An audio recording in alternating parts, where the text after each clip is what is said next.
Hi, Erwin Arnstein here. Going to do another one of my quick tuba reviews, give you an idea of two very different horns. One of the horns that I have here is this Besson or Besson.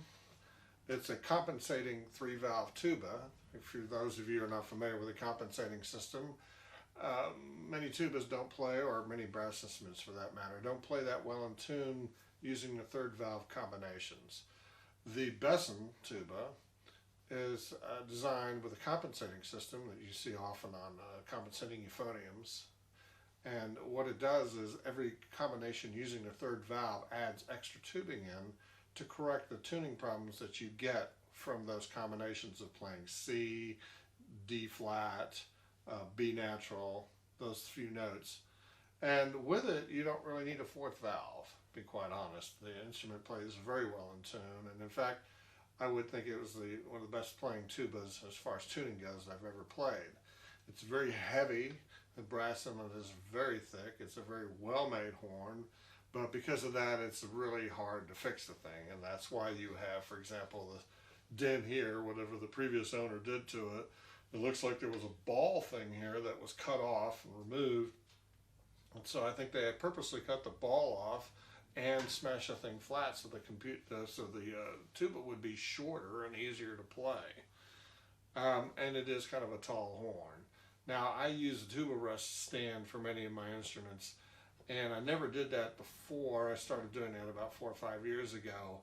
And what that does is the little stand holds the horn, so you can just set it on it and then put the horn at whatever height you want, and then you don't have to worry about it slipping off the chair, or you don't have to worry about what height it is, or whether you have to angle the horn at a funny angle. So it makes it a lot easier to play. So let's move on to the review. And let's hear the big Besson. Now, I'm not going to use tuba rest for this, and I'm using a Rose solo mouthpiece. And what I've noticed about this instrument as well is because of its big, heavy, thick brass, and it does weigh a lot, it does have the ability to play loud without changing tone color. And this is very desirable, I think, in orchestral settings when you want just the big, dark tuba sound and you don't want it to change.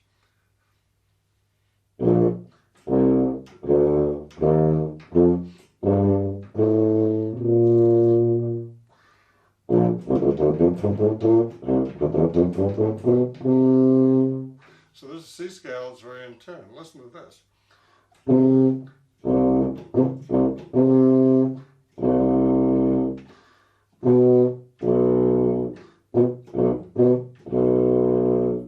So those B natural to B, C to C, octaves apart.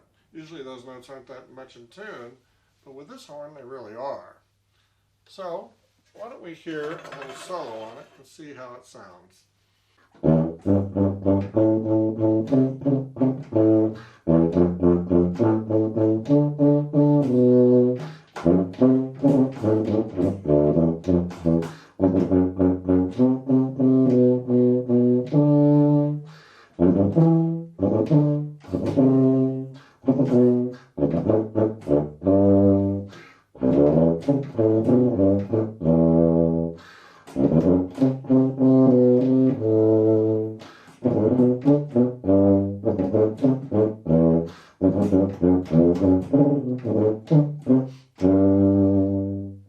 So that's a little bit of Alice Blueground.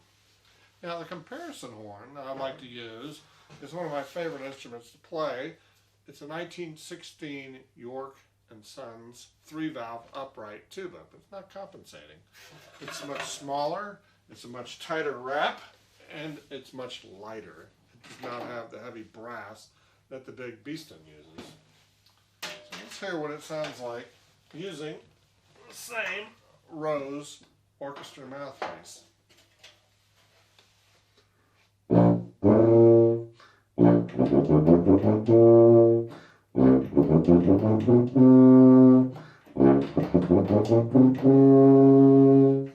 Now, this horn sounds pretty good, and one of the reasons it's sounding pretty good is that I'm using ultra pure oils, light key oil in the valves. And that's a really very thick oil. It's much thicker than Hetman's vintage or Yamaha synthetic vintage oil, and it really helps seal up the valves. But you have to put that oil on every time you're going to play the instrument, or it's not going to seal up very well.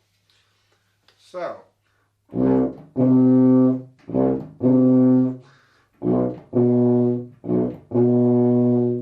as you can see, when I'm going to the C and the B natural, it's not as in tune as the Besson is. But I generally compensate all that with my mouth. I don't do all the messing with slides you see a lot of players do. And so it's perfectly adequate for what I do. So let's hear how Alice Blueground sounds on the York.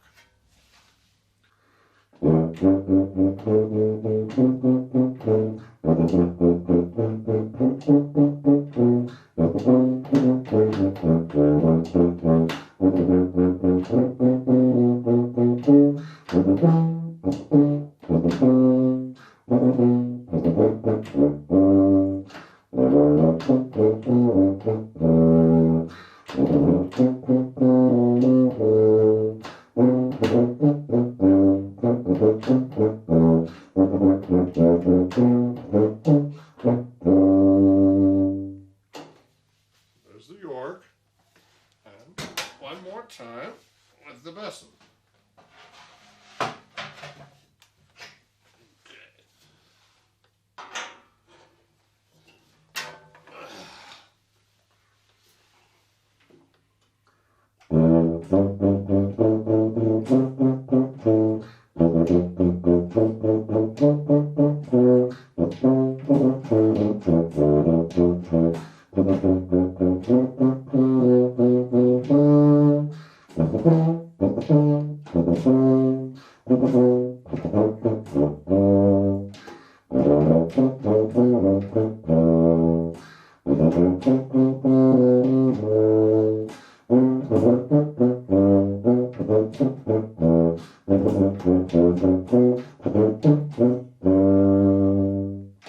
So it's a different sound.